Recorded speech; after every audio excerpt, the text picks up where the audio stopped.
Hello and welcome to 19 hours of covering two of the best celestial events of 2020. So if you've never been here before, this is a Slooh star party, and tonight it's a shooting star party, I guess. So tonight we are celebrating what I consider to be the best meteor shower of the year, of the entire year, the Geminids Meteor Shower. And peculiarly, those of you who kind of check out a lot of Slooh meteor shower shows, you'll know that we normally do them a lot later. But the peculiar thing about the Geminids is that we can see them before midnight, which is pretty cool. It's pretty cool because it means that we can have an early night tonight. We're going to have an hour and a half of meteor watching now, but then we can catch a little bit of sleep before the biggest celestial event of 2020, the great South American total solar eclipse. Now, that is tomorrow, Monday. That's 9:30 a.m. Eastern Time, 2:30 p.m. GMT. So that is certainly one not to be missed. This one is one not to be missed. We're waiting for some of our feeds to come up. We might flick over, actually. We've got another UK feed that we might be able to take a quick look at. But anyway, what we're looking at tonight, oh, we've got a little bit of cloud there, but we'll keep watch on that because we can see some stars flickering through there. Now, one of the things I have to say to you is you've got to keep such a close watch on our live feeds tonight, because if there's one thing that's guaranteed in a meteor shower, doesn't matter whether you're watching with friends in your own backyard, doesn't matter whether you're watching one of our live streams, as soon as you look away, I'm going to say, whoa, did you see that one? Or your friends in the back garden, I'm going to say, whoa, did you see that? That was amazing. That was the best one ever. Do not look away. Get some matchsticks, do that old kind of Tom and Jerry thing, matchsticks in the eyeballs to kind of keep them open. So keep an eye on this. So this actually is a feed from Amble Dumbleton, who's Slooh's operations manager, and it was clearer than this morning, so we will get some clear views of this. He's in Warwickshire in the UK, but our primary feed is from the Canary Islands, and I'm going to tell you exactly what to look out for as soon as we get the Canary Islands feed on. But anyway, let's take a step back. What are we watching tonight? A meteor shower. We are watching Geminid meteors. They're these. Oh, this is our all-sky camera actually, and we can see we've got quite a bit of dew on there at the moment because the weather hasn't been fantastic there. But what we can see is there's very little cloud there, which means that our live video feed, when it comes online in a few minutes, will have a pretty good view of this. So, what is it we're looking for? Well, we're not looking for anything static. So, if you see a small spot of light, it's a planet or it's a star. If you see a continuous, and this is the same actually from your own backyard, if you see a continuous bright dot slowly going across the sky, then that's a satellite. If you see a blinking light that's slowly going across the sky, then that's an aircraft. Not many of those around at the moment. But what you're looking for is a flash of light, which would probably in this particular feed land up being, I don't know, about a tenth of the, they can change in size, but about a tenth of the width of the entire screen. And you'll usually see they get brighter as they come through. They last a fraction of a second maybe. And that is a meteor. So the flash of light is a meteor. The object that causes a meteor is a tiny fleck of dust or sand. It's about the same size as a grain of sand. Something the size of a pea would cause what's called a fireball, which would be an incredibly bright meteor going through the sky. So why does such a tiny little fleck of infinitesimal sand almost cause such an enormous explosion in the sky? Well, it's because of its velocity. Now, those little grains, they're traveling at about 22 miles per second. That's 35 kilometers per second. 79,000 miles an hour. So that tiny, tiny fleck, this remnant, this bit of space debris that comes in this peculiar object that we're going to talk about a little bit later is impacts the Earth's atmosphere. In fact, it's Earth's atmosphere which is impacting it, but at that incredible speed, and that's what produces the energy. That's what gives us the fireball. So keep an eye open. Now, in this particular feed, you can see we've got this dew. So we're going to come off this. We're not going to use this a little bit later, but this is good to kind of orientate ourselves in the sky. If we just hop back to the so let's take a little bit of recap. I am fumbling a little bit because we're trying to get our first guess in. So this has gone in a direction we weren't quite expecting, but the best laid plans of mice and men when you're meteor watching. We're among friends here around the world. So anyway, look, what you can see here is 180-degree view of the night sky above the Slooh's flagship observatory, the Institute of Astrophysics of the Canary Islands. So we're high on this volcano, 8,000 feet altitude above the Atlantic Ocean. It's about 300 miles off the west coast of Africa. And what you can see on the left there are Slooh's domes, and they contain all of the telescopes that Slooh members control every single night. Now, just through all of the dew on this camera that we've got, and we use this every night. This is not our meteor camera, but on this particular camera, we can see the stars, and you can just see through all that dew. On the just left of center, I guess, you can just about pick out the constellation of Orion. And if you move up from Orion, up onto the top, you can see a couple of brighter stars very close together, and those are the Pollux and Castor, the two twins of the constellation of Gemini. And you don't, when you're meteor watching, we're going to go into this a little bit later with our guests. When you're out meteor watching, you don't want to look at what's called the radiant of the meteor shower. So that's why they're called the Geminids, because all of the meteors appear to come from that single point, that radiant, close to those two stars. And they can go off in any direction. Now, a lot of people have different ways of viewing meteor showers, but if you do go out in your own backyard tonight, then try my method, because it has served me well over the years. Get a reclining chair, so you're slightly reclined. You need something to support your head, probably about 30 degrees back, and I just look straight up. And when you look straight up, you'd be really surprised at how much of a peripheral view you can get of meteors just appearing, and you very quickly kind of turn to them and you see them in their full glory, these flashing streaks going across the sky. So I've said a little bit about those, but there's this really peculiar object, and I said that Earth is impacting this meteoroid. So a meteor is the flash of light that you see. A meteoroid is that little speck of dust, sand grain sized dust. But where does that come from? And why is the Earth hitting it? Not just it, but hundreds, thousands of them tonight.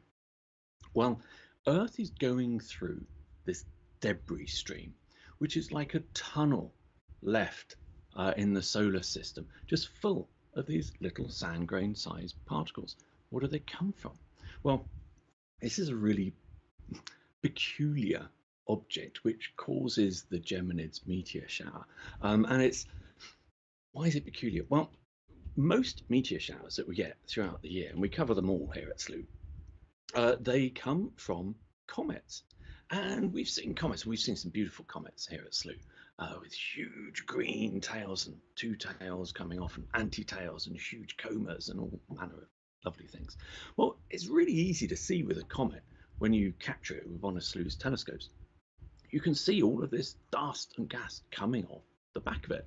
And you can imagine as it travels through the solar system, most of them orbit the sun, some of them come in and just go straight out of the solar system again. But as they travel around the sun, they leave this trail of debris behind. Now, if one of those comets happens to intersect Earth's orbit, then when Earth comes around, it piles through it. And that's when we hit this debris stream and we see meteors. Now, what's peculiar about the Geminids is it's not a comet. or we think it's a kind of comet. We kind of call it a rocky comet. It's called 3200 Phaethon. Phaethon, some people call it. It's a very, very strange object. So it's left all of this debris in the night sky, and Earth travels through it, but it's not a comet.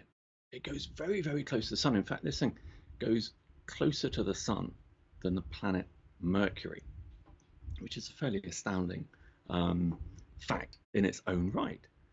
And there's no surprise then that its name, Phaethon, is Greek in Greek mythology, the son of Helios, the sun god.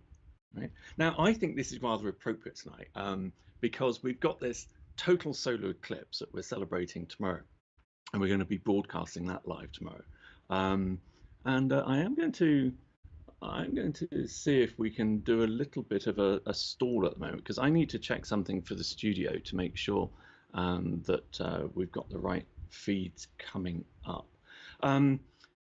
So anyway, we've got the total solar eclipse tomorrow, and this is the night before, so it kind of feels a little bit appropriate to me that here we are watching the Geminids Meteor Shower the night before, which is caused by asteroid Phaethon, which is actually a potentially hazardous asteroid.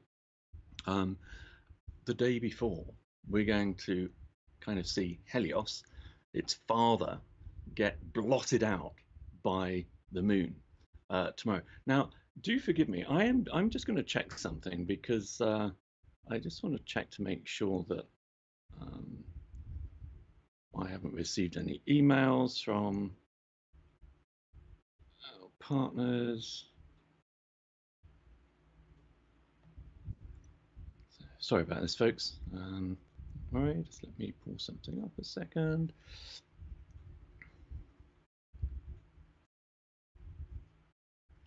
Yeah, studio, I can confirm that that is correct. So we just need to hold fire on that. I'm just going to pull something else up on my screen.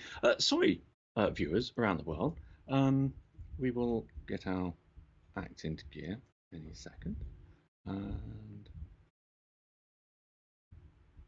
then I hope we're going to actually, I'll tell you who our guests are when we can get them in. So right, okay, right, let's carry on then. Let's work through this problem together. We can carry on watching the All Sky camera as well while we're waiting for our main feed to come up. So anyway, where are we? Let's catch up a little bit. We have got two guests, hopefully joining me tonight, and we've got, first of all, Bob Berman, Slooh astronomer Bob Berman. He's an astronomy author, has been working with Slooh for, gosh, over 10 years now. And if you watch the live telescope views from Slooh every night, you'll see that you'll hear Bob narrating and telling you all about the objects that you're looking at. So at the moment, what we'd be looking at is the Great Orion Nebula, because that's getting nice and high in the sky tonight. And Bob does a fantastic narration of that. But we've also got Dr. Mike Shaw joining us. Now, Dr. Mike Shaw runs our Nightscape Club at Slooh, and he holds a weekly star party. And Mike is one of the best astrophotographers in the world. And he's going to come on tonight, and we're going to talk to Mike about some of the best ways of observing the meteor shower in your own backyard, but also how you can photograph them, the kind of equipment that you need, as well as if you've got a better camera, like a DSLR camera or a modern mirrorless camera, something like that. And you're going to be quite surprised at how easy it might be, with some patience, to capture a Geminid meteor in your shots. So anyway, right, what else have we got coming up then? I have got, actually, I've just seen a question, actually. Sorry, Sonali Deshmukh has just asked us, why was this asteroid named Phaethon? Phaethon. So sorry, I answered that question probably at the same time as you were answering it. So don't forget, Greek mythology, Phaethon is the son of Helios. And it was so named because this asteroid travels closer, I think, to the sun than virtually any other asteroid. And a lot of objects that travel that close to the sun actually are destroyed. It was only discovered in 1983, would you believe? And this is a fairly large object. It's about 3 miles in diameter. That's 5 kilometers in diameter, which is one of the reasons why it's a potentially hazardous asteroid. And potentially hazardous asteroid means that it comes fairly close to Earth. It can potentially intersect Earth's orbit, and it's of a size that would leave more than a scratch if it ever impacted us. But don't worry, because the orbit of 3200 Phaethon is incredibly well known. Because it's got so many observations of it. And this is one of the things, actually, that one group of Slooh members, oh, look at this, on the all-sky camera, we can see quite nicely Orion there.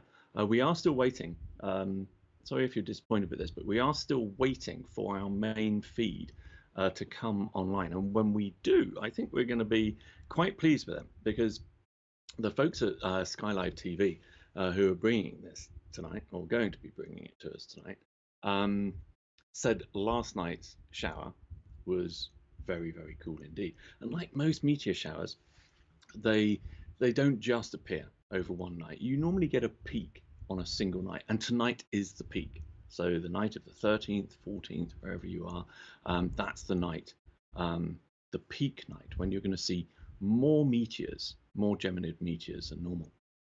How many can you see?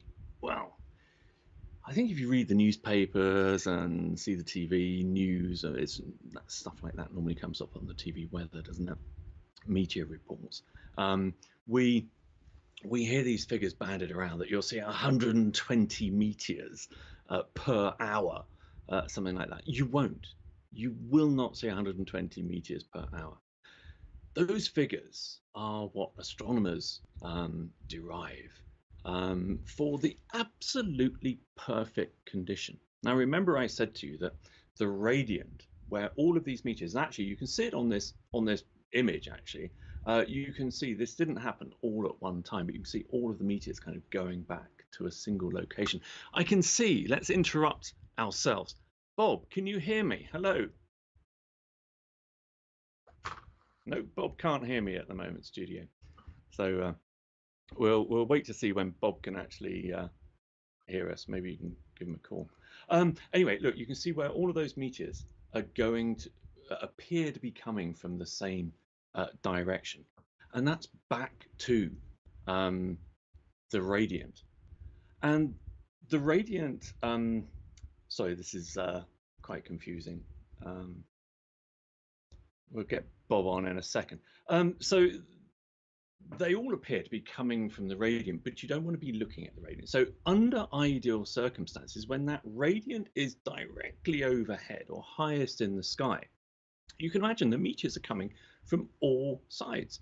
So you would tend to see more meteors when the radiant is highest in the sky. And it's one of the reasons why this Geminids Meteor Shower is one of the best of the year, because you can see it earlier in the night, because the constellation of Gemini has already risen quite high. By midnight, it's virtually overhead, about as high as it can get, which means that you can see meteors coming from it from all directions. What are the other things then that contribute to that supposed 120 hourly zenith rate? Well, you've got to have good conditions. You've got to have cloudless skies. You've got to have no moonlight. And of course, we've got no moonlight tonight because it's new moon tomorrow. No sound. And that's what's going to give us our total solar eclipse tomorrow, because a solar eclipse only occurs during a new moon. Bob, can you hear me now? Hello, Bob. Can you hear me? Come in, Bob. Nope, Bob can't hear me, studio. So anyway, sorry about this, folks. Let's have a look.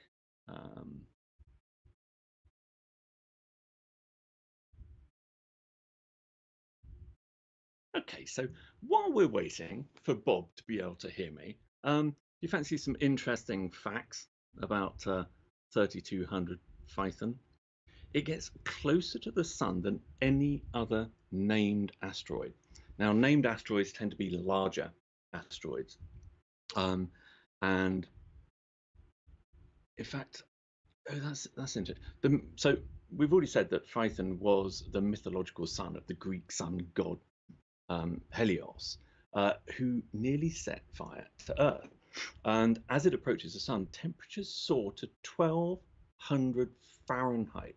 That's 627 centigrade. That's hot enough for lead to flow like water. So how on earth this little thing has survived all that time, I really don't know. Anyway, let's just keep going. I've just got to shift something out of the way so I can talk to somebody.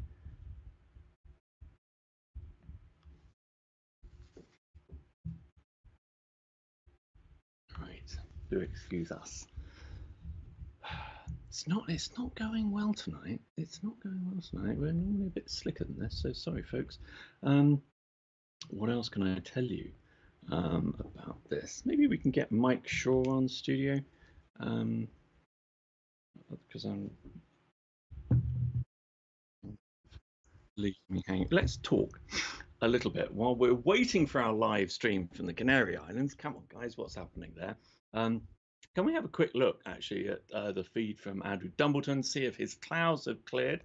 So we're having any luck at all tonight. This is quite good actually, because it's getting all of the issues out of the way tonight, which means that our total solar eclipse show tomorrow will run a lot smoother, I promise you. Right, we got Dr. Mike Shaw. Dr. Mike Shaw, that's not Bob Berman, that is Dr. Mike Shaw. Mike, can you hear me? Yes, I can. I can hear you, Paul. How are you doing this evening? Yes, please, studio. Oh, I spoke too soon. I beg your pardon. Let's, there we go. Keep talking, Mike, until the studio can... Greetings, everyone. Well, I'm so sorry for any confusion that may have arisen from this. So anyway, while we're waiting for Mike Shaw's audio to come up, I'm going to tell you a little bit about the show tomorrow, the Star Party tomorrow, which is going to be such a smooth operation. You will not believe it. Everything is going to go right from the word go. Mike, can you hear me? Loud can and I hear clear. you? We're all set to go can't for hear you. Geminids Meteors. Okay. Let's just see what's going on here.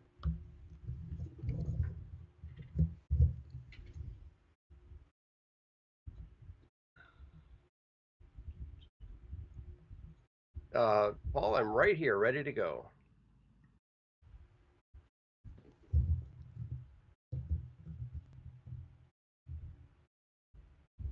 Can you hear me?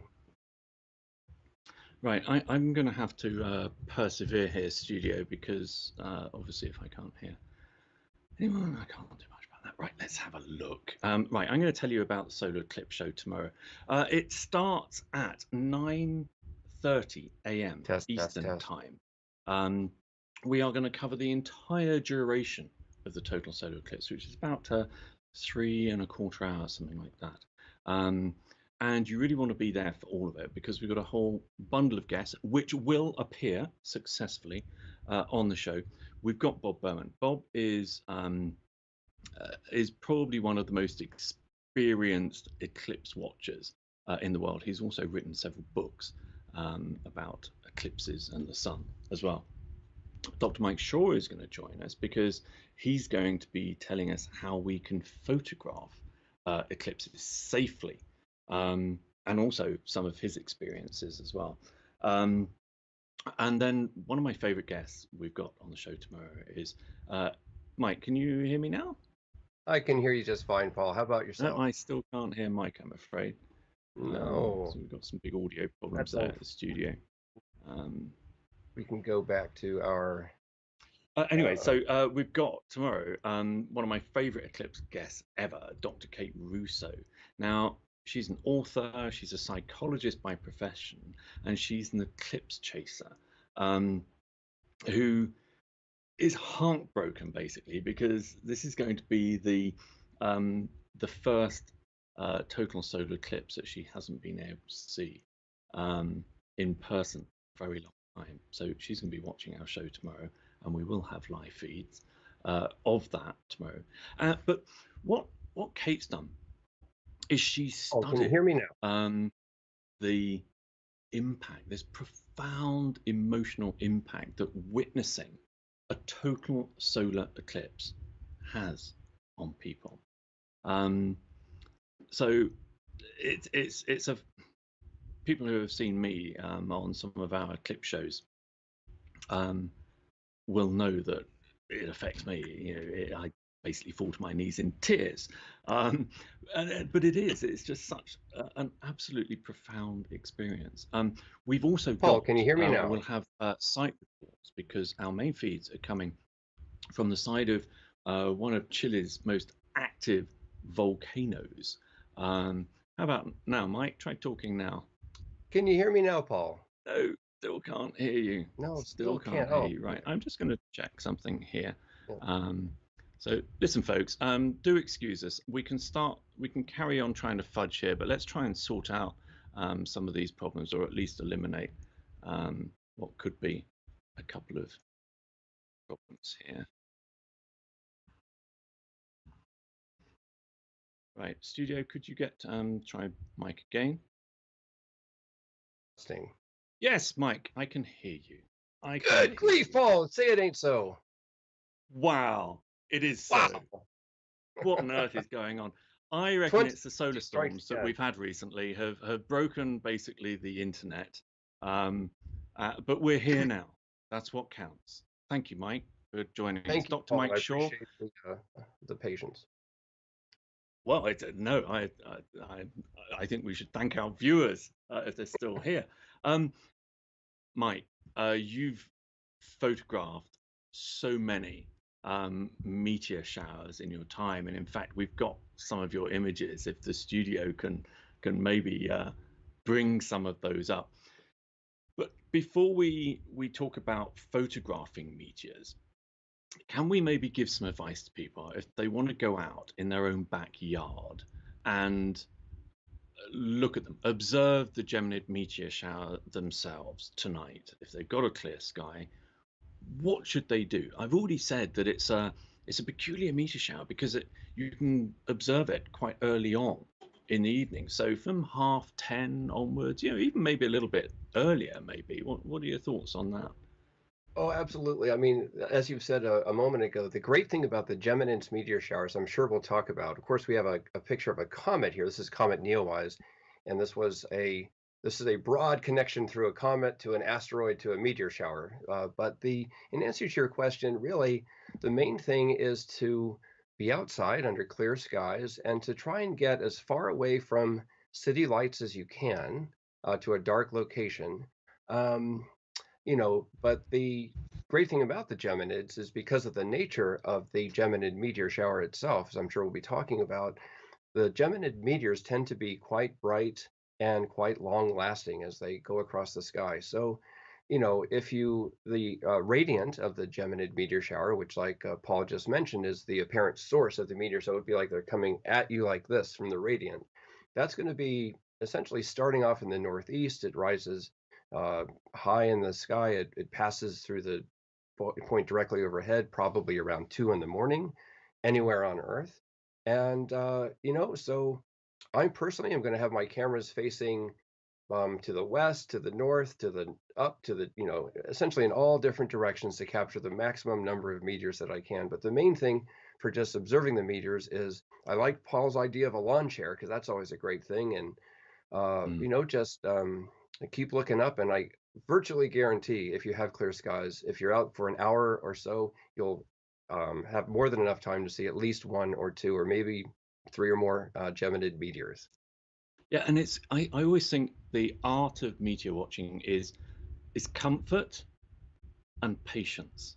So, Comfort and Mike, patience, yeah. And while we've caffeine got helps this, too. exactly, yes, it does. So while we've got these images up that you've taken of this comet, um, I was talking a little bit earlier. You may not have heard it. We've got this really peculiar object, which is the source of Geminids meteors. It's sometimes called a rocky comet. So can you tell us a little bit more about what makes it different to the kind of comet that you've photographed here, for example? Well, definitely. So the big difference between the comet that you see on the screen here, this is Comet Neowise from earlier this summer, from July, and 3200 Phaethon, which is the asteroid from which the Geminids originate, the rocky comet, is just the nature of the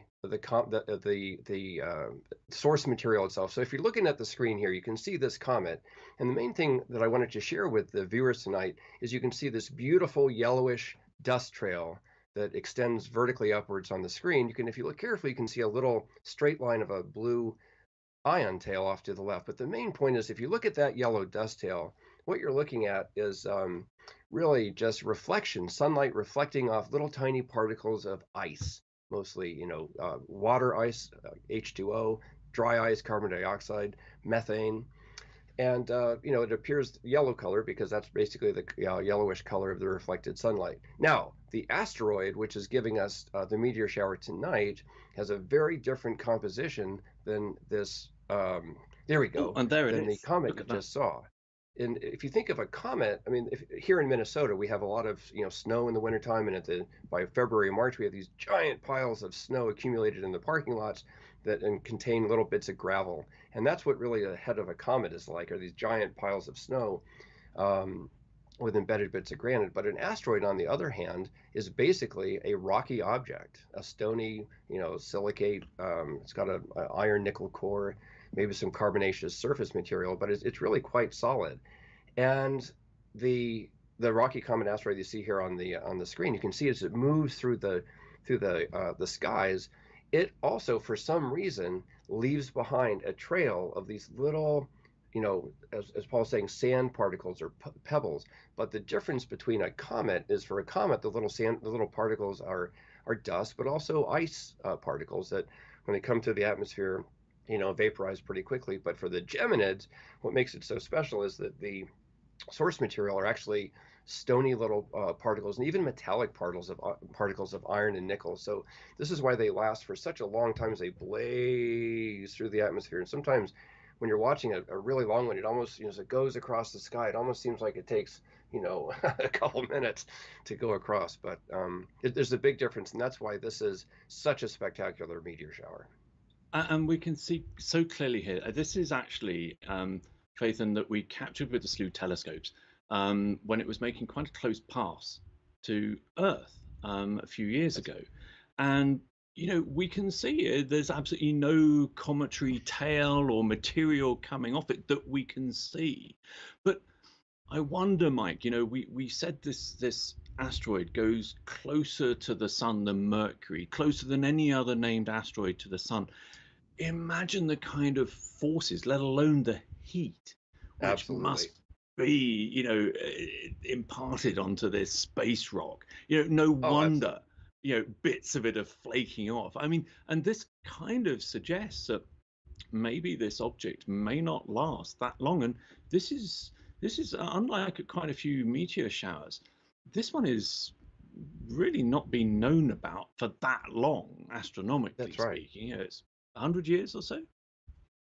Oh, I think this one's a little bit earlier than that, or more recently than that. I think, hasn't this been, it was just discovered in, I think, in the 1980s or so, Well, which almost is the 100. asteroid, yeah, the asteroid was, but the Mhm. Geminids meteor shower, I think, was Oh, only spotted, I think, in the 1800s, I believe. that's Um, I think that's right, around the 17, yeah. But yeah. oh gosh, well, there it goes. It's a random Uh, thought from the, yeah. do excuse me a moment, Mike. Just let the studio know we have got we should have the feed from the Canary Islands up now. I've added that info to our doc. If you can pull that up, is that the new one? Hopefully not. Um, Mike, carry on telling us about how to photograph. What kind of equipment do people need Sure. if they want to photograph the Geminids tonight? And while you explain that, I'm just going to go off and check a couple of things. So feel free. Absolutely. Oh, there's one of the great things about meteor showers is that they last all night long. It's not a singular event like tomorrow where we have the solar eclipse that happens and it's gone in more or less a blink of an eye. So a meteor shower is a great way to sort of practice your night photography, to try out a few different ideas, and hopefully in the process capture a meteor. But the one thing to keep in mind with photographing meteor showers is that um, your camera, it's really, as Paul said, it's completely a matter of luck whether one is captured by your camera. It's not the sort of thing that you can see and then photograph, because it's by the time the meteor has appeared, it's over. It happens in a fraction of a second. So in this image here, this was from the 26, maybe I think perhaps the 2016 or 2017 Perseid meteor shower. And you can see the constellation Perseus off to the sort of the right-hand side of the screen, and then the radiant here near this middle center. And what I've done here is I've essentially taken a series of images from the entire night. So this is probably a couple thousand of images. And I've gone through those 1,000 images and selected those that contain a meteor. And then I've put them all Mm. together after aligning the sky for the Earth's rotation into this composite image. And the key thing, so the quick answer to the question, what's the best way to photograph the meteor shower, is to constantly be taking pictures. Even Yeah. you can't, you don't know if any of them are going to turn out. And the easiest way to do that is to set your camera up on an interval timer or a time lapse mode or anything like that, and just let it do the work. And then after the fact, go through and see what images you've captured. So it's a little like panning for gold. You just keep sieving and sieving, and eventually one of them will be in there. It's. I know that that's painstaking work there, Mike. By the way, the studio are about to pull up our live feed from the Canary, so we will butt into that, Mike. Oh, please, Um, yes. so no, whenever they're ready. So when that comes up, we will take a look at that, because we have got to keep our eyes peeled. I said earlier at the outset that when we see the live feeds, viewers have got to stay so focused on it, because the moment you avert your eyes, that's when the best meteor comes through. And here it is. Here's our live feed at Oh, here last. we go. Now, this one is coming from the Skylive, our partners at skylive.tv. And this is actually La Palma. So this is the neighboring island of Tenerife.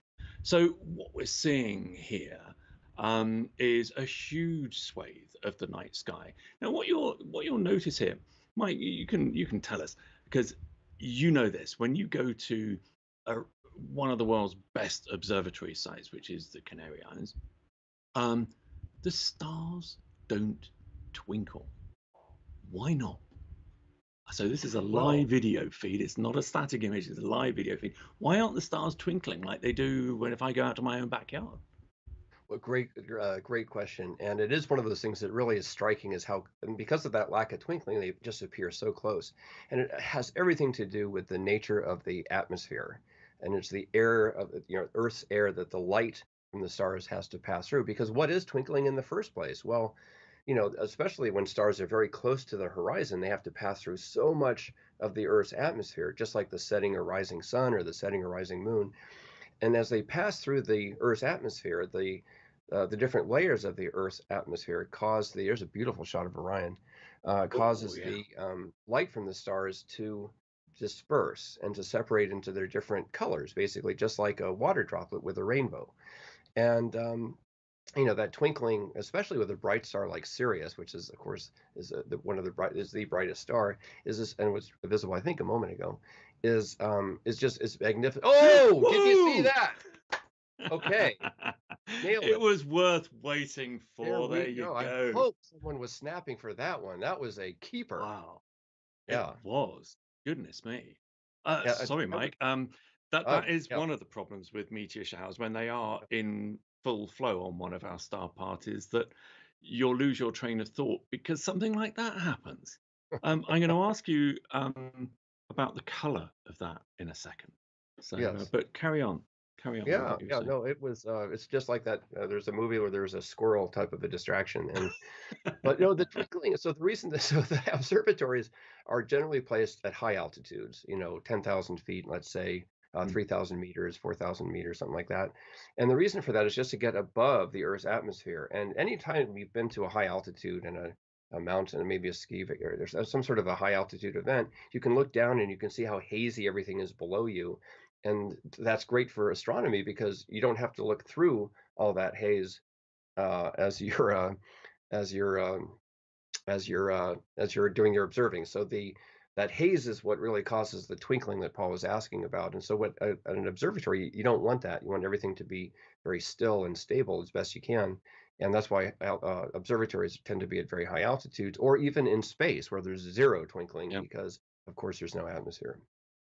Now, Mike, the region. Oh, it's just saw a little one down. Oh, and another. That was two Missed down it. at the Missed. bottom. Oh, and Oh, I just another. saw it. There we go. Yeah, I just saw one at Wow. least. Now, Yeah. I was just about to say, I was about to orientate us in the sky here, but they've done it for us. Because what we were saying at the beginning is Geminids and all meteor showers, they all appear to come from the same point in the sky, the radiant. And your photo showed that beautifully, your composite photo. So those were two Geminids. In our other shot, the big one. So what we've got here, I can just see at the top of this screen, that is the Orion Nebula. So we've got the constellation of Orion. So that smudgy patch that viewers can see right at the top of the screen is the Great Orion Nebula. Looks absolutely fabulous through Slooh's telescopes. And as you say, we've got Sirius there, bright star, and that means that the constellation of Gemini is off up to the right, isn't it? Yep. Of it's kind of when you're looking up at the sky, you see Orion. It's above and to the left of Orion, probably by about the same distance as Orion. Would you say the Hmm. same size? Hmm. Would you agree with that? Yeah, yeah, maybe a little. Well, they're about the same size because they're both about 25, 30 degrees in dimension. Right. Okay. So let's keep our eyes peeled on this. So this is still from La Palma. Um, come on, I want to see. I want to see another. I want to see another meteor, please. So I know okay. it's So one of these what? things. It's just like it never gets old because every time you see one of these, it's just an incredible thing. I mean, think about it. What we just saw a minute ago is just one of these little. This was a particle from space. This is Hmm, from outside of the Earth. This is from sort of beyond it's the solar system, and a little oh, bit beyond. little one And there. this is a part of the universe that just arrived on Earth permanently, and just that fact alone is just constantly amazing to me. And that little speck, we've already said, comes off this asteroid 3200 Phaethon. And where does it come from? I mean, this is as old, that little speck that just vaporized in our atmosphere is Hmm. as old as our solar system, isn't it, Mike? Hmm. Sure. Yeah, this So is where a does where does the asteroid come from? Well, so when you think about this is just such a we have got to be careful, Paul, because we're going to go off on so many different tangents that open up through. But so when you think about the solar system forming from the protoplanetary disk, when you have the sun and the planets and the whole thing collapse into this planar set of masses that are rotating in orbit around the sun, back in the day, people sort of thought that was the unit, that was the system, the solar system, and then it was embedded in all of the rest of space. And once the Hubble Space Telescope went up, and people started realizing that there are, this is the story of this. We're about to go down the story of Pluto and stuff, but the point of it is that there's a sort of an outer disk of material called the Kuiper Belt, and then that's embedded within this giant Oort cloud of material. And it's one of the things that has been so fascinating in recent decades is the discovery of all these objects in the Kuiper Belt and in the Oort cloud. So the Phaethon is as a Kuiper Belt asteroid, and it has a fairly short period, and actually quite a short period. And there's a lot of different comets and asteroids that are like that. And it's as you mentioned, this is a potentially hazardous object in the sense that its path clearly intersects Earth, and so you can imagine if you ran the tape, there'd be some point in the future when Earth and Phaethon are at the same place at the same time. But fortunately for us, it's not, and so we happen to be passing through its debris field when it's conveniently somewhere else. So that's a good thing for us. But um, yeah, it's a really interesting thing when you start thinking about the ways that what we see in the night sky are all connected through these different mechanisms that actually make sense when you understand them. And it's, when I was a kid growing up, I saw shooting stars and I thought, okay, that's kind of odd that a star would shoot as it shot through the atmosphere. But then you realize it's not a star, it's a little piece of dust from an asteroid that's from the Kuiper Belt, and it all just goes together magnificently. So what a beautiful image of this. You can see as you say, the stars of Orion. You can see the Great Orion Nebula and some other details in there. So many things to see here. Yep, so And if we by the way, tilt this our is head, that meteor that we saw a moment ago. It was quite a fortuitous event because the region of the sky we're looking at is not a particularly wide region of the sky. By astronomical standards, it's a very wide yeah, field, but if you're standing and looking at the sky, it's a relatively small fraction of it. So the fact that we got that one meteor already through this relatively small fraction is quite good luck. exactly, and it is why, so often when we're meteor watching, you'll use a very wide angle to see as much sky as you can, and that's the same doing it visually, which is why you're kind of sitting there and trying to pick out as much of your peripheral vision as possible and not get tunnel focused. Always think that's the worst thing you can do when you're um, meteor watching is if you find yourself focusing on a particular star, like one of the ones in Orion's belt there, you're so focused on that that actually you do get literally tunneled vision, so you do miss a lot of meteors either side.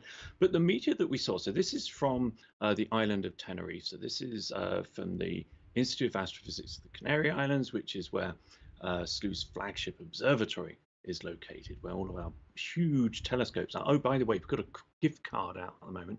So if you know any budding astronomers or people who are just fascinated by space and want to watch live telescope views, then maybe buy them a gift card for Christmas. But I just want to say to you, Mike, the meteor that we saw, it looked very green to me. Same. Why why why is it green, and why do we see different meteors with different colors? This is one of those great things about science is it's so predictable. So the colors come from the ionized air. And what we're actually seeing when we see the colors is the tube of ionized air molecules that are ionized by the kinetic energy of the incoming meteor particle. So you have this tiny grain of sand or this tiny pebble that's coming in with a terrific amount of kinetic energy. And when it reaches the Earth's atmosphere, friction between the incoming pebble or the incoming grain of sand and the air molecules heats everything up. It's just like when you put your hands together and rub them together to keep them warm, that movement, that friction between the palms of your hands generates heat, and that heat is the same thing that happens when the dust particles come into the Earth's atmosphere. And what happens is that heat becomes so intense it literally rips the atoms apart. The oxygen rips the molecules and the atoms apart. So you have the chemical bond between the oxygen gas molecules in the atmosphere and the chemical bond between the nitrogen atoms. And when those are ripped apart, sometimes the electrons within the atoms are excited and can go up to higher states and come down to lower states and give off these characteristic greenish, purplish colors that are associated with the oxygen and the Earth's atmosphere and the nitrogen. And it's that chemical origin of the gas molecules that really gives the colors that you see of the meteors. There may be a small contribution to the colors from the meteor particle itself, but primarily it's the ionized gas that you're actually And, seeing that's giving that color. and Incandescent. interestingly, sorry, Mike. Yeah, Interestingly, it's the same mechanism which gives color to so many other objects that we see in the Slooh that's right. telescopes every night. So we've got the Orion. Oh, did you see that one? It just cut in between both of us. That was a Nope. lovely one. So that was coming straight down from Orion.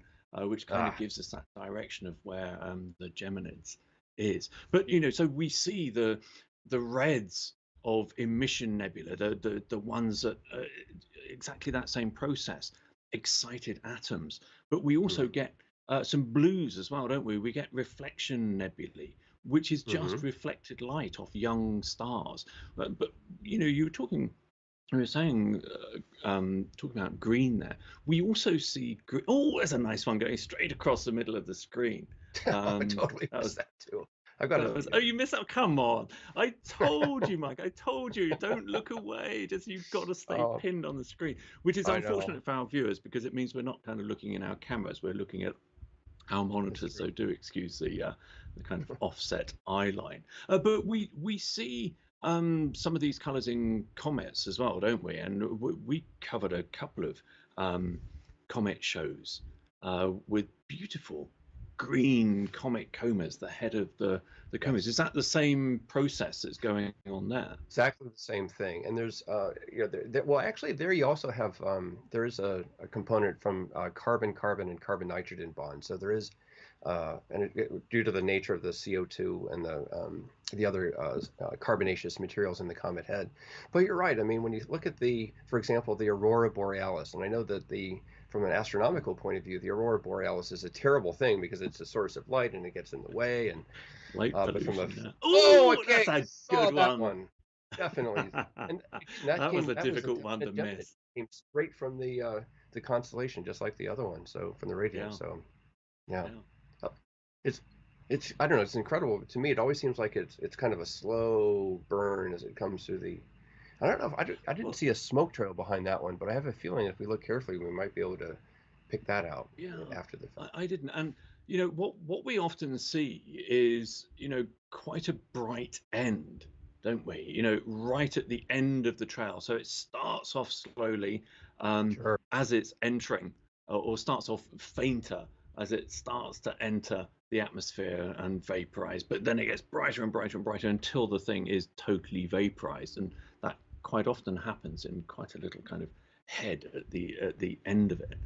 Mhm. But the Geminid meteors, although we're talking about these astonishing velocities of these little specks, something like 70, nearly 80,000 miles an hour, Mhm. 35 kilometers a second.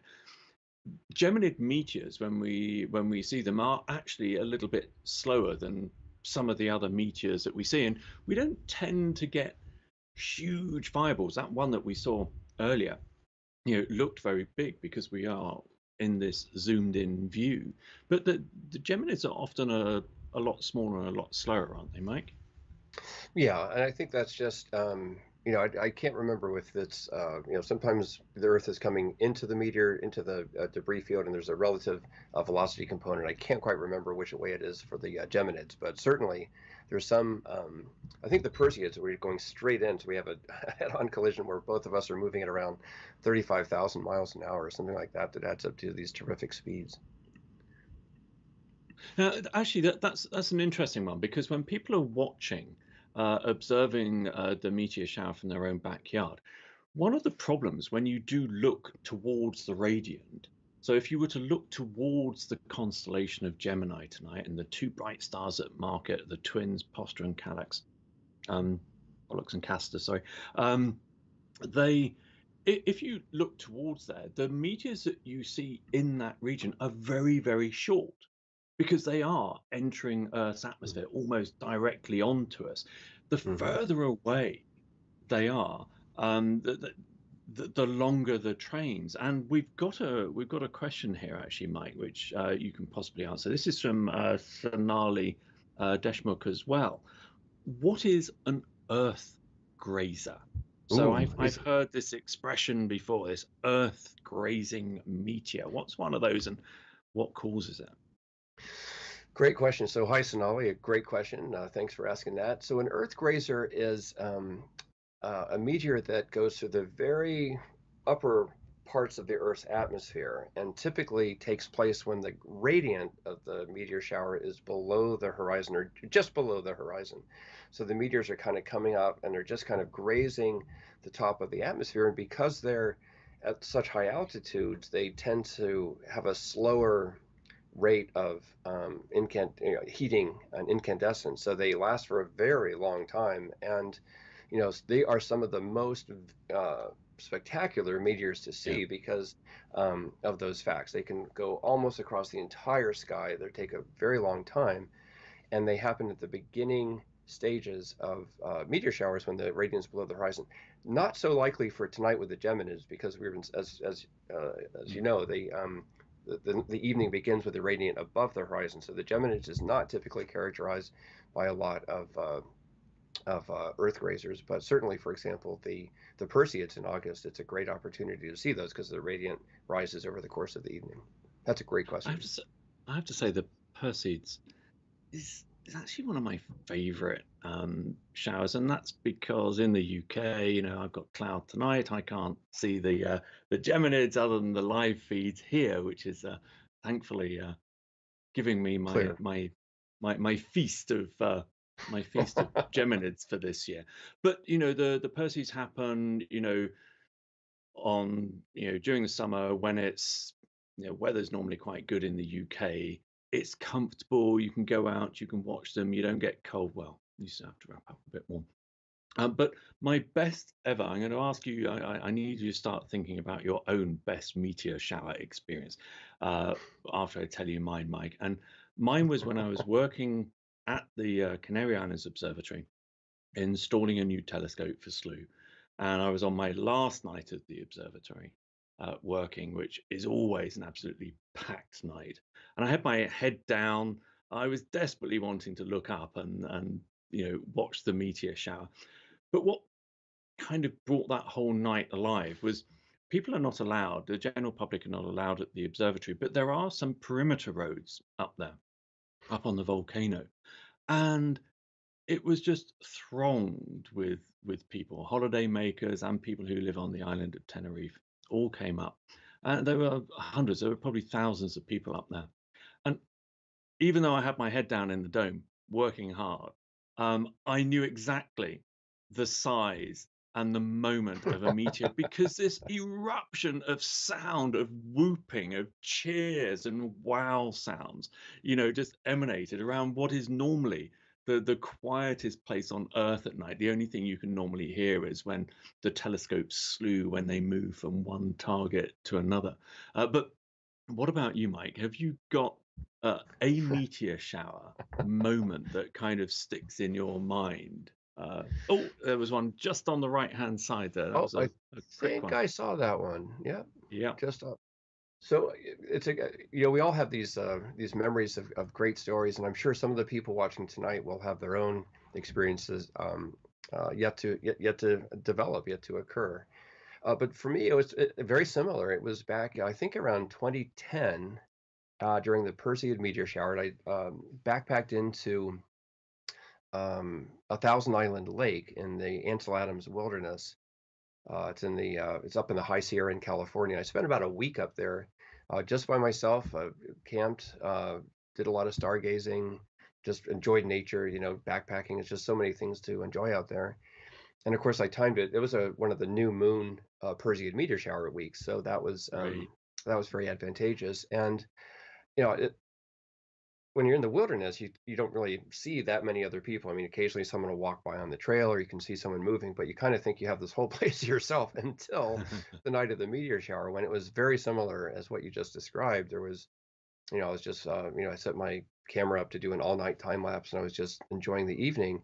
And all of a sudden, every time a meteor would go by, you'd hear the whole, like a ring around this lake. You'd hear the whole place kind of erupt in people, cheering and like, "Whoa, did you see that?" And I was like, "Wait a minute, who are all these people? Where are they, coming from?" These voices from the darkness. But it was a very community experience, kind of like what Slooh does. Is like we're all right now gathered around the telescopes, looking into the night skies, sharing this. Oh, there was Oh, there's a one. nice one going straight across the middle. Yeah, Lovely. Very yeah. nice. So Very yeah, nice. I think just the community aspect of astronomy is just what's especially great because the universe can seem Yeah. like a cold, empty place, but it really isn't when you think of all the people around the world right now. Oh, there's And another one. another. Look at that. Lovely. And we can see that they're all coming from the same direction. And that's exactly what people need to watch for if they're out in their own backyards. But Mike, if we were to see a meteor now, oh, there's another one Oh, and another one. That was two within oh, a couple of geez, seconds. My Christmas. goodness. Yeah. Um, so we need to see as much of the sky as possible if we can. If we were to see a meteor coming from the top right down to the bottom left, Mike, Mhm. is that a Geminid meteor? And if it's not, how do we know? Well, it's not. That would be what we would call a sporadic meteor, and that those just happen, a couple, 3 times an hour every night you're outside. There's just, I mean, the Mm, Earth's moving through space, and there's another one, I think. Um, and so, like Paul said, I mean, the radiant of the Geminid meteor shower is where the it says looks like ORM La Palma, just above that, out of the field of view. And so everything going from top left to lower right is going to be a Geminid, especially if it's a long duration meteor, because those are the ones that are coming out of the radiant. But in contrast, if something was coming from the top right to the lower left, that's at 90 degrees so it's not coming from the radiant of the Geminids, and we would just call that a sporadic. And we'd be very happy to see it. So um, it's that's one of the great things about being outside under dark skies is that you can pretty reliably see sporadic meteors, like I say, probably 2 or 3 times an hour on pretty much every given night. So this is one of the best meteor showers of the year. Um, One of the things I mentioned at the top of the show, which you may not have heard about, is the kind of conditions that people should look for. So we Yeah. know the Geminids, the radiant rises earlier than most other showers, so we can see them. Normally we recommend people don't stay up late to see a meteor shower. We recommend that they get up early in the hours before dawn. There's another one coming through. There's another one. Yeah. When the radiant has risen in the sky. But we've got a very special event tomorrow, Mike, which is part of the contributing factor of why tonight's Geminids Sure. is such a good shower. The 2020 Geminids is a great shower because there's something missing in our sky at the moment. What is it? That's what's going to be the moon, of course. And so, as you say, tomorrow, the moon, well, right now, even as we speak in this moment, the moon is very close. It appears to be very close in the sky as the sun. So if we were to, and of course, the sun is below the horizon, so the moon is also below the horizon because it's very close. Oh, there's another one. This is a good shower. And so Yeah. tomorrow, though, as in the early morning hours, and a very particular, well, anywhere on Earth really, but the moon is going to pass uh, essentially, well, in the path of totality is going to pass exactly right in front of the sun, and so we're going to have a total solar eclipse. Ooh, The new moon, there's another another. one, Yeah. but it's This is a this good basically to meteor your point. shower. And another. I know, it's like watching popcorn pop in a minute. It's like they're sort like firing off.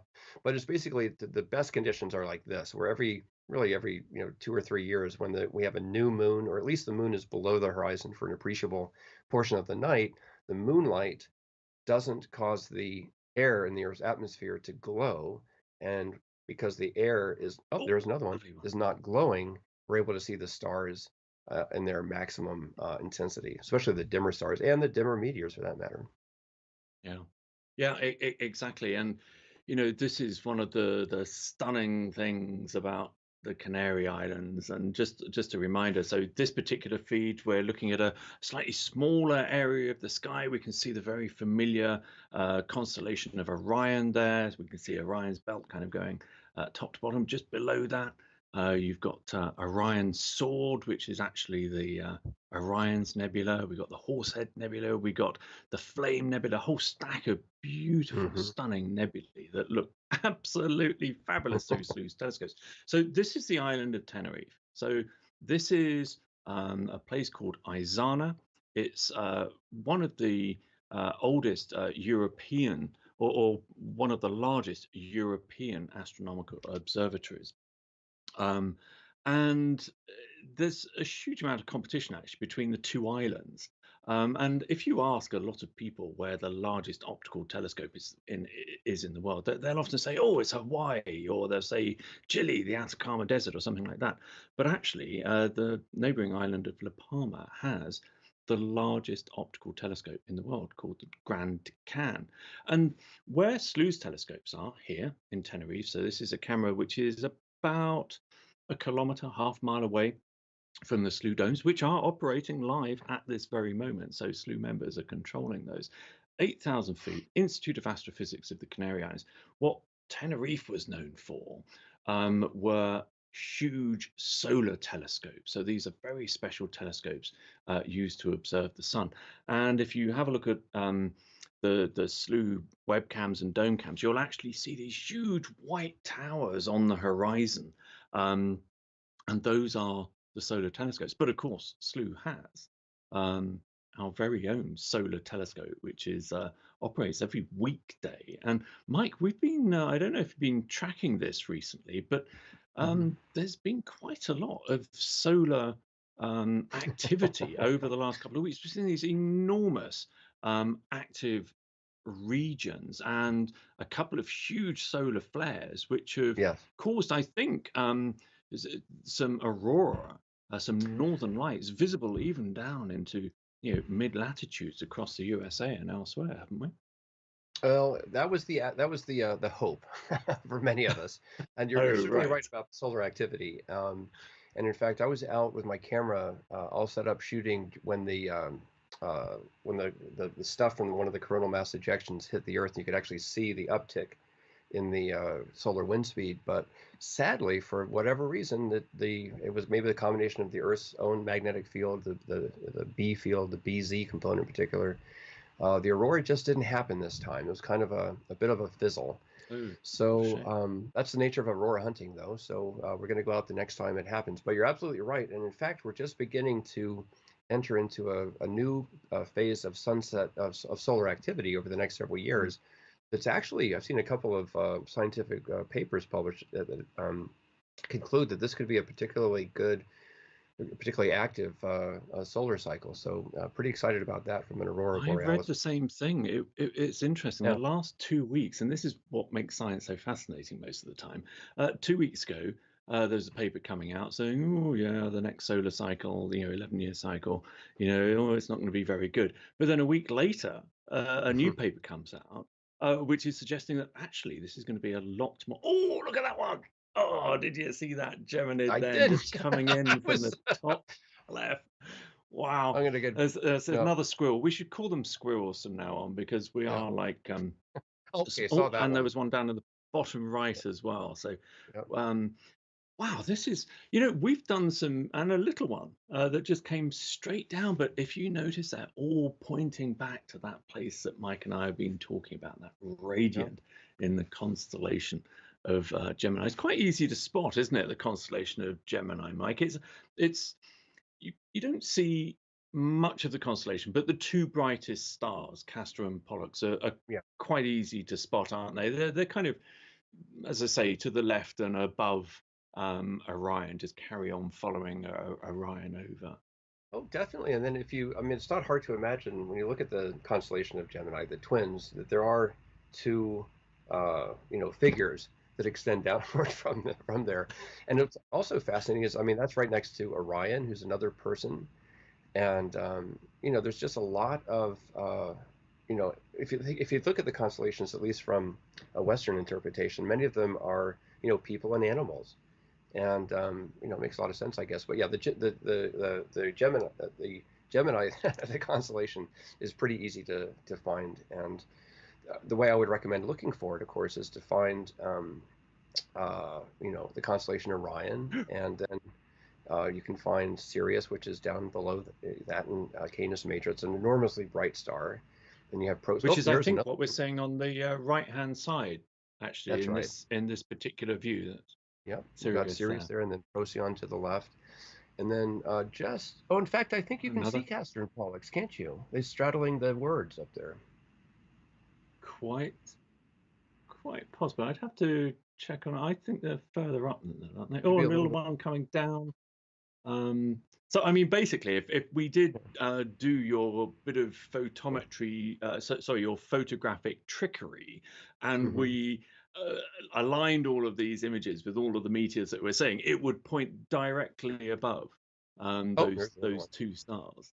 So, Yeah, it would um, be a fun project actually to take the feed here because the trickery is really to just you have to kind of rotate the images to to account for the Earth's movement, and we've been only watching for a relatively short period of time, so that while there has been some movement, there's not been an enormous amount of it. So this no. would be an interesting project to do.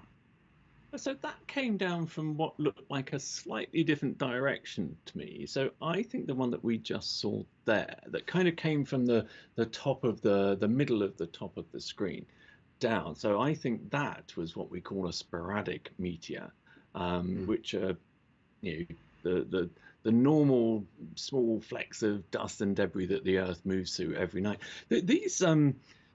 These tunnels, these streams of debris, Mike, um, they're not very dense at all, are they? And Sure. I think the particles are spread out by vast distances, yet we see this number of meteors because, of course, the Earth is speeding through the Hmm. solar system at an enormous speed. So we're covering quite a lot of space tonight, aren't we? Yeah, I mean it's just an incredible thing when you think about because on Earth we have our own sense a set a range of human perception, what we see, what we hear, our how fast we move on the freeway and so forth. And the universe has these colossal ranges that are almost impossible to comprehend. And one of the courses I would teach back in the day is called the hidden universe, and it was basically the the universe that we can't perceive, but yet is out there, and it's scales of mass, scales of distance, and scales of energy. And it's so true that there's just so much that are sort of beyond what we could perceive, and especially when it comes to these speeds, it's just incomprehensible. And you're talking about 80,000 miles an hour, 160,000 miles an hour. I mean, it's just I don't have a way to put that into a frame of reference, and that's what's one of the things that is so exciting and challenging about science communication is ways to get those points across in a way that people can understand, including ourselves. Exactly. But to have such a tiny speck of material generate, these meteors that look Oh yeah. so beautiful. So I said at the beginning of the show, Mike, we were oh, another one. This is possibly one of the best or the most numerous meteor showers we've watched. And we are looking at a relatively small area of the sky here. So to be able to see so many like this Right. is an absolutely cracking night. But let's take a step back. So we talked about, the body, the asteroid that these particles come from. We've spoken about comets, but people get confused, don't they, between meteors, meteoroids, and meteorites. Oh, now Oh, there's a that was a good one. sporadic. Now Yeah, that, that in its own right, is a fabulous sporadic meteor. If you were out tonight, so even if it wasn't the peak of the Geminids and you saw that, it's coming from a totally different direction. So we know it's not a speck mhm. of dust from this asteroid Phaethon. Um, it's just a random bit of dust that's maybe come off a comet or another asteroid millennia, probably millions of years ago, and we just happen to have, impacted that as well tonight. So that was a meteor that we saw, Mike. What Yeah, are then? Let's if people have joined us late, what's the difference between a meteor, a meteorite, and a meteoroid? great question. I mean, this it brings to mind another great story. I'm going to try not to get distracted by it, but a meteoroid is the name given to the speck of dust that's in space. So, in Yeah. fact, if you think about the debris field left behind by the comets or by the asteroids, you can think of those as meteoroid streams. So, in my Mm. ways, they're kind of like embryonic meteors because they're meteors that haven't hatched yet. When a meteoroid encounters the Earth's atmosphere, the Earth, then it becomes a meteor, and we see it. It's the tube of gas we've been talking about. And then if it actually makes it to the ground intact, at least partially intact, then we have a meteorite. And I tell you, these are one of the most incredible things to think about because this is an object from outer space, if you will, Yeah. from the universe. And there's this great project that I learned about recently where there's a uh, basically the task of the project is to vacuum up a bunch of basically dirt from the rooftops of buildings in downtown Minneapolis, near where I live. And then by going through a process of magnetic separation, and then examination at high magnification under a scanning electron microscope, the scientists have been able to actually pick out hundreds of what they call micrometeorites that just Oh, cascade yes. down. And it's just a fascinating thing to think about, this constant Yeah. barrage of, oh, now that Wow. was that was a good one. A definite Geminid. Yeah. And so, So, so yeah. Mike, so this meteorite that you're talking about, which is, can be a grain of sand, the size of a grain of sand, or up to a pea, or a pebble is even bigger. So that has been in existence for at least 4.5 billion years since the formation of our solar system. The meteor that we just saw had a lifespan of A fraction half of a a second. second, a Yeah. Yeah. second, probably shorter than that, as you say. So, how do these objects then become meteorites? How does a meteorite exist? Because everything that we're seeing tonight is burning up in the atmosphere, they're vaporizing in the atmosphere, there's nothing left of them. So, Well, that's where do meteorites come from? well, they're just big enough to survive. I mean, there's nothing special about them other than their size, how big they are when they start. And as you say, you're right. Very small ones just burn up upon entry, and the dimmer ones that we see are smaller particles. They have the kinetic energy, the incoming kinetic energy is a half mv squared. So m is the mass, and so the kinetic energy just scales linearly with the mass. The bigger is the object, proportionately bigger is the kinetic energy. And there's some interesting physics you can do with the surface to volume ratio, in terms of massive objects have a lot of volume and proportionally smaller surface area. And the point being that the larger is the object, the more likely it is to make it to the ground intact. And some meteorites can be, the size of a baseball, sometimes can be the size of an elevator, which is bad. Or I think an elevator is okay.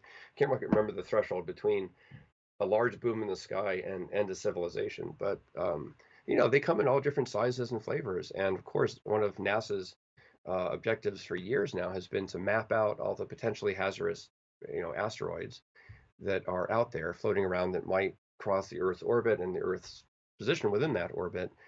And things look pretty safe for now, but that's certainly one of the, if you think back to the dino killer, 65 million or so years ago. I mean, it's a hazardous environment. But fortunately, as in terms of human evolution on Earth's evolution within the solar system and the history of the universe, we now live in a time when there aren't that many asteroid collisions with Earth, and it's most likely not a coincidence. It's just, if we had evolved before now, we would have been decimated by an impact, and that would have been the end of the story. So yay for us in 2020 and 20 and beyond. So, Mike, I wouldn't argue, but a lot of people describe you, as I do, one of the best astrophotographers in the world. You run the Nightscapes Club at Slooh. So you have your night. Sorry, I was distracted there by another squirrel.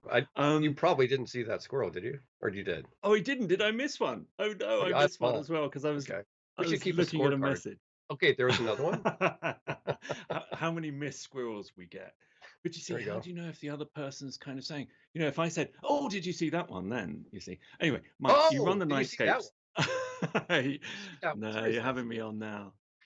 Surely you're having me Okay, on well, now. we can watch You that run the was a Nightscapes Club, and you yeah, do a weekly Nightscape star party. And yeah. so let's go back to your expertise again. You help Slooh members with their own DSLR cameras, and DSLR cameras are the main thing, I think, to use for astrophotography. You can get them. I always have this conversation with you. Go on eBay and you can find whoa, Did you see that that? is the best one of the night. Okay, That that is was the biggest squirrel of the night yeah. for sure. Wow. what a scorch. And another smaller one down at the bottom. Right. You can pick up. So if anybody is wanting, if they've got somebody who's interested in photography and um, maybe nightscape, taking photographs of the night sky, what should they buy someone? Their space enthusiast Yeah. for Christmas. Well, you can get secondhand DSLR cameras, but what should they look for, and what kind of lens would they use if they want to do a bit of nightscape photography? Sure. Well, the good news is almost anything you can get these days will produce great nightscape images, almost including your cell phone. But the key thing, as Paul mentioned, the main thing is a DSLR, digital single lens reflex camera, or a mirrorless camera. These are now capable of producing very high quality images. But that's really it. The key features, the main thing you have to have is the ability to manually focus the camera, because all cameras autofocus don't work at night, and you won't be able to focus on the stars, and it'll be terribly disappointing. So I don't know if anyone really has point and shoot cameras or these bridge cameras, but many of them lack a manual focus capability, and that would be a problem. But most, as I say, most even entry-level DSLRs and mirrorless cameras have the ability to set a manual focus capability where you yourself, twist the lens ring to focus the camera or some other mechanism. So the manual focus is one thing, and the other thing is the ability to manually set the exposure. And by that, I mean Yeah. the shutter speed, the ISO, the aperture, and that's really about it. I mean, even a standard kit lens that comes with the camera, 18 to 55 millimeter focal length zoom lens is just fine to get started. You can photograph the moon, you can photograph Orion. The winter is a great time to get started with this, but you also need some type of a tripod to support your camera, because you're going to have exposures that are 10 seconds or 20 seconds, and it's just impossible to hold a camera steady. It's impossible to hold. There's another one. There's another one. So DSLR, tripod, and then also the last thing would be a headlight that has a red bulb. There's another one. Did someone just replay that? Because that looked awfully familiar. I think Paul, that one I'm getting was a suspicious. replay. Yes, I'm being told by the studio that one is a replay. Yes, we've got replay down in the bottom left-hand corner. Thank you, there we studio. go. We did not notice that word down there. Thank you very much. Okay. You see, this is us getting tunnel vision. We're looking for new meteors, and we didn't see the word down at the bottom left-hand side. Thank you for that, studio. That was good. So, what kind of cost are you talking about? Because when you buy a DSLR camera now, you get what's called a kit lens with it, as you mentioned. So you basically get everything you need in that package.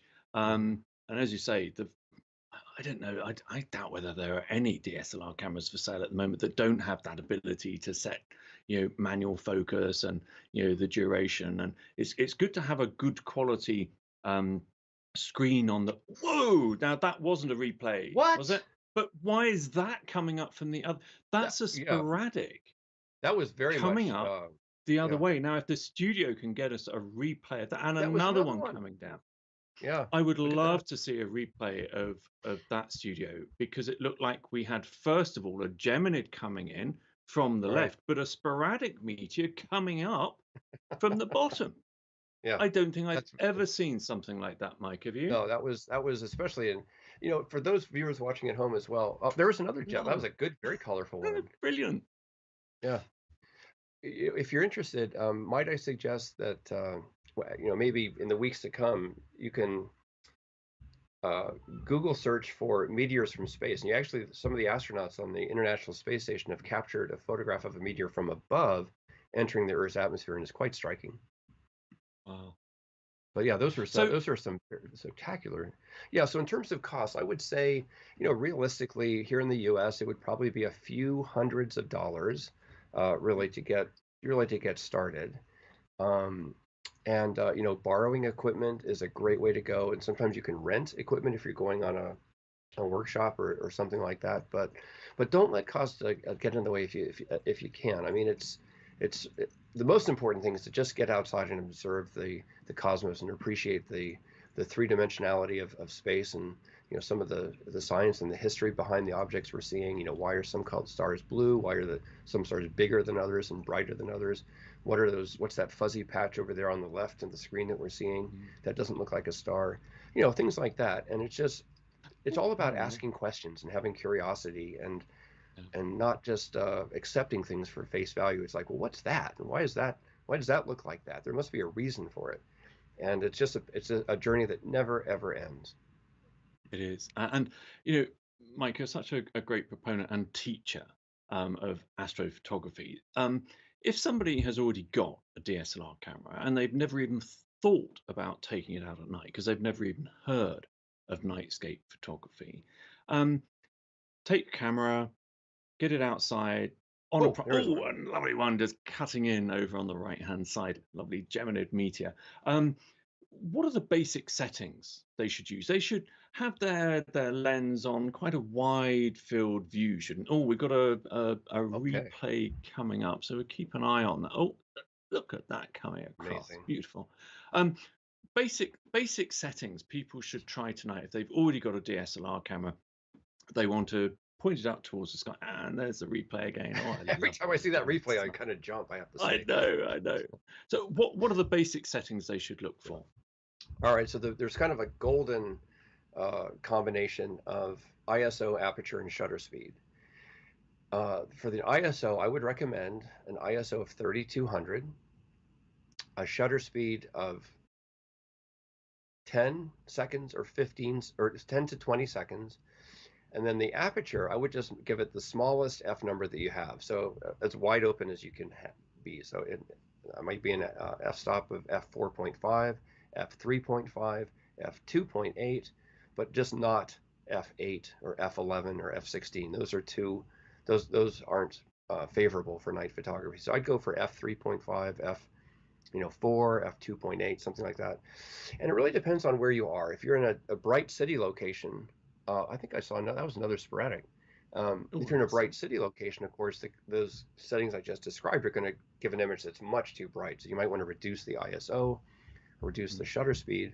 But if you're in a dark location like we are here in La Palma, then I would say certainly the perfect settings here would be an ISO of 6400 to 12,800 with a shutter speed of 10 to 20 seconds and an aperture of f2.8 or 3.5, somewhere in there. And it's very dependent. It's very dependent on your particular location. And if the moon's in the sky, then of course you might want to reduce the ISO. But that should get you started. 3200 ISO, f 3.5, and a 10-second shutter speed or a 20-second shutter speed. That's great. And then of course, once you've kind of got to grips with that and see the results, and it's always best to look at the results on your screen inside, probably, so you don't ruin your dark adaptation when your eyes get used to looking at the night sky outside. You can then start with some of the artistry, Mike, which is what you do. So you start. This is a beautiful view, isn't it, of the night sky we've got here, but we've got very little context. We can see the edge of one of the telescopes down at the bottom. It's a big radio telescope there. But you need some context, don't you, when you're doing nightscape photography?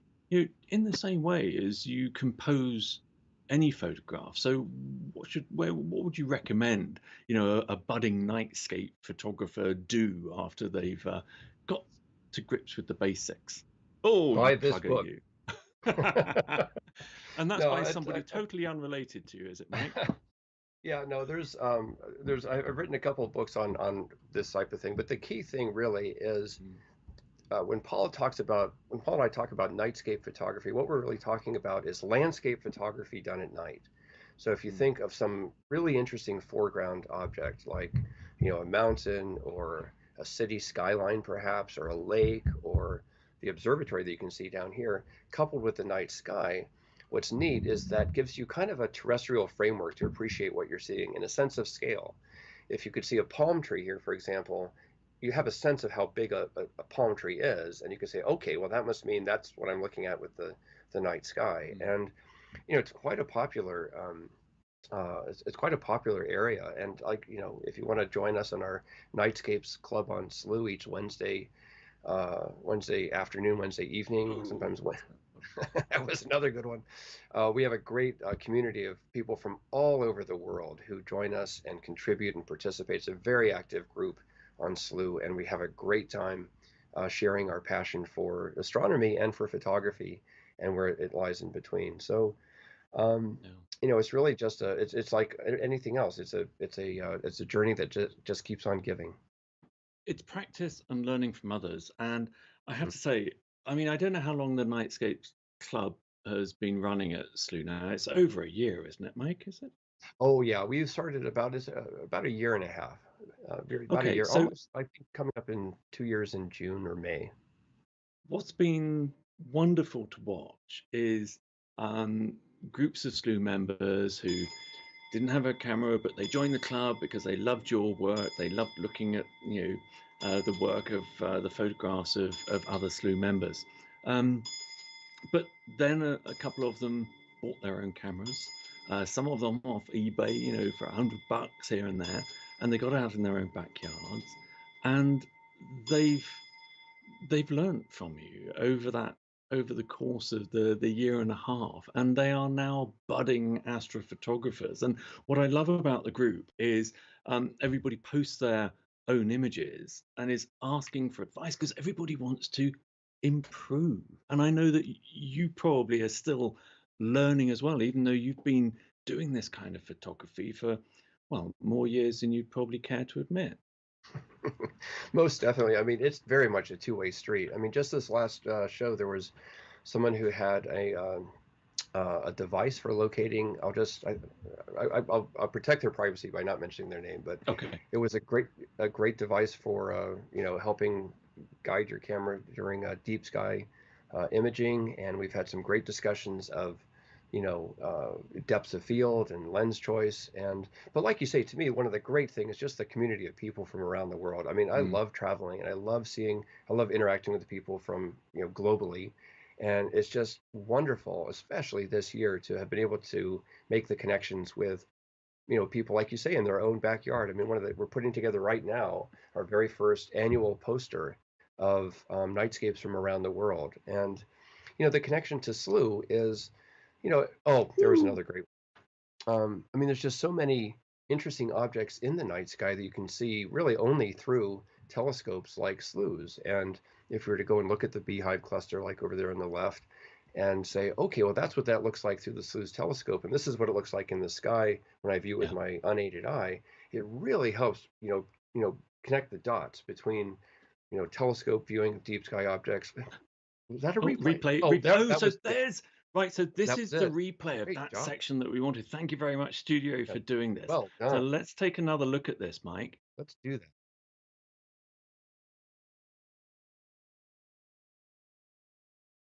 Here it comes. So there's Geminid. There was another Geminid Wow. at the top, and that is a Yeah. sporadic.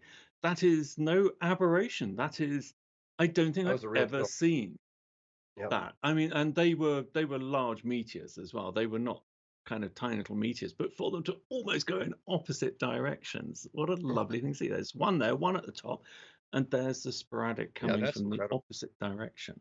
Talk The about fact an that it's active night actually sky. heading in totally the opposite direction towards the radiant. So that's a special one for sure. So No, yeah, uh, that it's amazing, yeah, isn't it? those are Because like there's perfectly parallel. yeah, yeah. Yeah. At first, I thought, it must be some kind of aberration in the telescope, but they're not identical. So there's no reflection thing going on or some strange thing. They were Yep. independent meters. Here we are back in Tenerife, which is probably a good place for us to start finishing up here, Mike. So this is not the kind of view that Slooh members watch every night. You were talking about our community. We have this global community of members all sharing the same sky and all controlling our telescopes at the Canary Islands Observatory. That's Slooh's flagship observatory at the Institute of Astrophysics of the Canary Islands. But we've also got that shows us great views of the Northern Hemisphere skies. But we also have our Chile Observatory, which is also online right at this very moment, I do believe. I'm not going to look because I'm going to miss a meteor. But we can also see the southern hemisphere gems. And Mike, I don't know if you've got this on your phone, but I have a little kind of app thing on my phone that shows me photographs or images that I took a year ago. And 2 nights ago, up popped. This is what I was doing this time last year. And it was my last night down at our Chile observatory at the Catholic University Observatory outside of Santiago. Another one there. Look, Another they're one. coming thick and Yeah. fast still. And it was my last night of a 3-week visit down there where I installed a new telescope, the I Chile remember 2 that. telescope. Yeah, it's a 17-inch telescope that's over 400 millimeters in diameter. It's revolutionized what Slooh members can do imaging the southern hemisphere, hasn't it? Yeah, I know you've been Absolutely using a incredible. lot I of mean, those shots. absolutely. Yeah. Yeah, it looks like Hubble What Space Telescope, which is honestly, it's just incredible how the detail and the resolution and the dynamic range are just spectacular. Yeah, it's an absolutely smashing setup down there. Now, Mike, we've got while we carry on watching for some last meteors here, we've got some fairly special events coming up here at Slooh, which are going to run a lot smoother than the beginning of this one did tonight. So apologies to viewers, but if you've stuck it out this far, you have been rewarded with a whole host of Geminid meteors. But tomorrow we're coming back, and another one. Goodness me. I think Oh this yeah, is the most number of meteors we've seen during a Slooh meteor shower star party. I think it's yeah. absolutely fabulous and is really indicative. If people can see this in their own backyards, they're in for because you'll see far more when you're looking with your own eyes. You can see more of the sky than we're looking at here. But tomorrow, Mike, we've got what is to me the best celestial event of the year. What are we going to be watching together tomorrow? Well, I'm really looking forward to this. This is a real honor to be part of this one, but this is the total solar eclipse that's going to take place in South America. And, I know I know at least one person who is traveling down there to observe it in themselves. But this is just one of those events that's not to be missed. Yeah. And it's just one of those weird coincidences of nature that as the moon passes directly in front of the sun, they're exactly the same, at least for the middle part of this one, they're exactly the same diameter. And the effects that are produced by that are just phenomenal. And I'll leave it at that. But yeah, it's one Yeah. of those things not to be missed, Yep. for So sure. that is tomorrow. That's 2:30 p.m. GMT, which is 9:30 a.m. Eastern time. And then, you know, there's a fascinating diagram actually, Mike, that we're going to show tomorrow Hmm. um, about where the path of totality is going, because it's going right over the southern tip of Chile and Argentina, which is a very small amount of land mass for.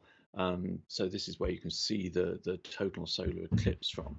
But you see this diagram that we've got, and the Earth is really tilted up, and that's because we're only a few days, a week away actually from the December solstice. So December solstice is when the Earth's southern hemisphere is tilted most towards the sun, and another meteor there. So we've got a show coming up. This is going to be a fascinating show.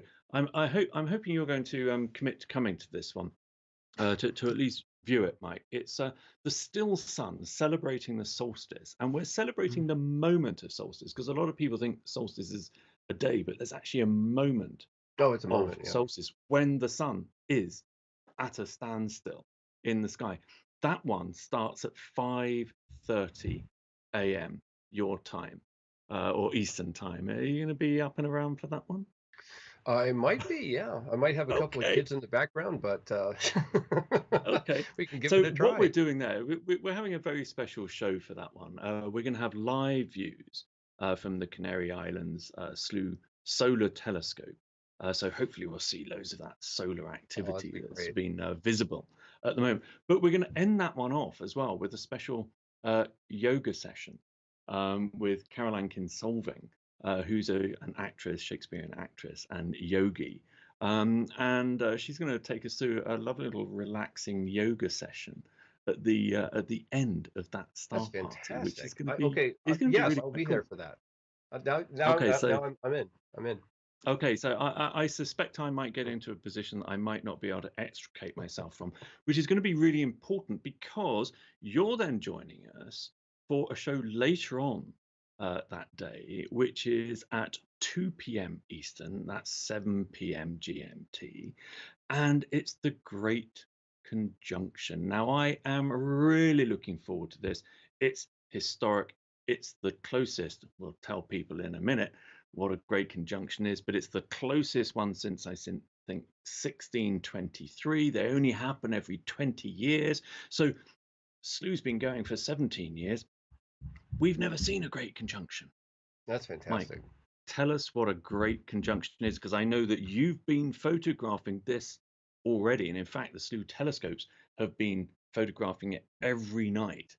So what is the great conjunction that we're covering on Monday, the 21st of December? Well, it is truly a historic event, and so the planets Saturn and Jupiter, if you haven't seen this already, appear to be getting very close in the night in the early evening sky. And this just happens because they're moving in their orbits at different, speeds, and so and their orbits are in the same plane. So it's like two cars that are lapping each other on a race car track. And on that night, in fact, if you can go out tonight, I've been going out for the last couple of weeks, and it's certainly worth seeing. But on the night of the 21st, on the solstice, coincidentally, they're going to be so close in the night sky, it may be impossible with your unaided eye to differentiate them. And they're just going to be this one super bright spot of light. Mm. And through a telescope, I mean, Saturn and Jupiter are two of the top top objects to observe through a telescope, and to Yeah, have them in a single field of view, the rings and the moons and the bands yeah. and I mean, We we it's an event that not to be missed. Yeah, we saw tonight. I mean, Slooh's telescopes have a variety of fields of view, as Mike says, and a field of view is really the amount of sky that that particular telescope can look at. Oh, look, well done. Thank you very much, studio. So what we've got here is this little diagram of, you can see there, November 26th, they were quite a long way apart in the sky, getting closer and closer and closer. And what's actually happening is Jupiter is catching up with Saturn. They're both kind of moving in the night sky. But Jupiter, because it's closer to us than Saturn, its orbit is smaller. It's catching up with Saturn, and actually he's going to pass it after the 21st. But all of the Slooh telescopes have different fields of view, the amount of sky that we can see. And what we're doing at the moment is one of the telescopes, the Canary 3 Deep Sky Telescope, has a very large field of view. And all this week, we're able to see both Jupiter and its 4 Galilean moons spread out on either side. We're seeing Saturn with 2 of its moons getting closer and closer each evening. Then at the weekend, they come within the field of view of some of our giant telescopes, the half-meter telescope, the Canary 2 telescope, and we're going to see them in unprecedented detail there. Wow. But then on Sunday, Monday, and Tuesday, we're going to see them in glorious close-up, because they come within the small field of view of what we call the Canary 4 solar system telescope. So this telescope is designed to capture the planets and small objects like planetary nebulae and stars, just small objects basically. And Jupiter and Saturn are getting so close together that they even fit within this tiny, tiny field of view. And Mike, I think this is kind of perfectly timed really for the holiday season, because we'll talk about this on the show. But there are some thoughts that the Star of Bethlehem was thought to be a great conjunction, isn't that? Actually, absolutely, and certainly when you see, oh, there was another one. Woohoo! That's That a was a good one. squirrel. Absolutely, and so it'll be great to see this actually take place, and to just consider all the different implications of the positions of the satellites, because it's going to be just a Yeah. spectacular event in the sky, and for those planning to view it. I mean, it's only going to happen, just to plan ahead, within a few minutes of sunset on the 21st. So Yeah. it's certainly not an event to go out at 8 or 9 o'clock at night and hope to see it, because they will have set below the western horizon. So you want to, but the good thing about this is they're so bright that you can see them even from within most cities. And so Yeah. this is not a difficult object to see. You just have to have clear skies right after sunset, or within an hour or so after Eh, sunset. yeah, exactly. And even we're going to be limited even on our star party length. We've only got them for 30 minutes before they start setting Right. below the horizon. But we have also got, by the way, on the Great South American Total Solar Eclipse star party tomorrow, Monday, we've got some rather special news for you. Um, there's only one total solar eclipse in 2021, which is in December. It's incredibly difficult to see because the path of totality, you have to be down close to Antarctica to see it. Hmm. But tomorrow we've got some details of how anyone can join the Slooh Total Solar Eclipse Antarctica expedition, a 20-day polar Wow. odyssey down there. All right, there, that's the first Mike's heard of that one. You see, it's an absolute Wow. exclusive. Um, but Slooh members can join us on a Slooh expedition. We did something similar a few years ago for the transcontinental USA eclipse, and it was just wonderful. As Mike said, having a community together, having a virtual community is absolutely wonderful. But having that odd occasion when you can all get together in person to witness one of these absolutely extraordinary and life-changing for a lot of people celestial events, it's going to be a good one. So I'll talk That to you sounds, about that, Mike, that's maybe amazing. maybe tomorrow. But it's going to be an absolutely fabulous trip. So anyway, Mike, I think we should round up tonight. Have you got anything you'd like to say to viewers before we round up? No, I mean, it is. Thanks again for joining us, and especially for your patience at the outset. But this is really one of Yep. those great events that we're all in this together, and just if you can share this with somebody who might not have had a chance or thought to get outside and enjoy it, it's such a rewarding thing, and it's Mm, certainly the sort of thing that sometimes people don't know what they don't know, and mm, being that person in someone else's life where you can introduce them to a new outlet through Slooh or through just going outside yourself and looking. It's a lifelong journey, and it just never ever ever ends. As you can see from yeah. tonight, I mean, Paul and I just touched on a few things that we're gonna, I'm sure, just continue to carry on discussing. But no, thanks so much for Excellent. having me on. It's always a pleasure to be part of these discussions, Paul. And Well, thank you. congratulations on a wonderful night. Well, thank you very much, Mike, and thank you for managing to come on a little bit earlier and bailing me out. I was juggling a little bit there, but viewers, this is a great test for tomorrow in 14 hours time or thereabouts, 9:30 a.m. Eastern time, 14:30 UTC. That's 2:30 p.m. GMT. Monday, the best celestial event of 2020, the Great South. Oh, and that's Saw a that. lovely little one to finish us off on the Great South American Total Solar Eclipse. There is no other astronomical spectacle that comes anywhere close to totality when our moon totally obscures the sun.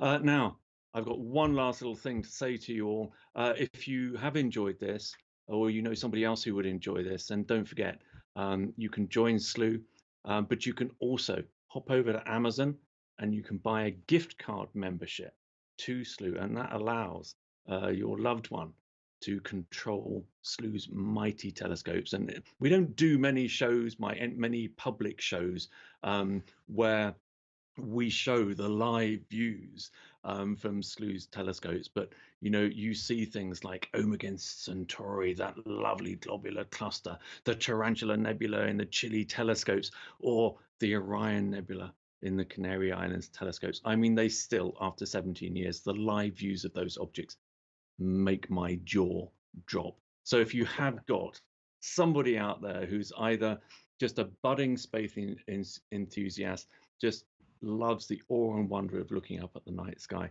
then this is a great gift for Christmas. I know that's a bit of a plug, but we want to grow the community because it's an absolutely fabulous place to be, with lots of things to do, including Dr. Mike Shaw's Nightscape Club if you want to learn how to do a bit of astrophotography yourself as well. So, Mike, thank you very much for joining us tonight. Thank you very much, everybody at the studio, for helping us. Thank you so much to Skylive TV, the Institute of Astrophysics at the Canary Islands, for these wonderful feeds. I mean, I don't think we've ever seen quite as many meteors in a single show, and we have seen some absolute corkers tonight. So thanks to them, and thank you to all of you for watching. We will hopefully see you tomorrow for our total solar eclipse coverage. Good night for now. Good night. Thank you, Paul.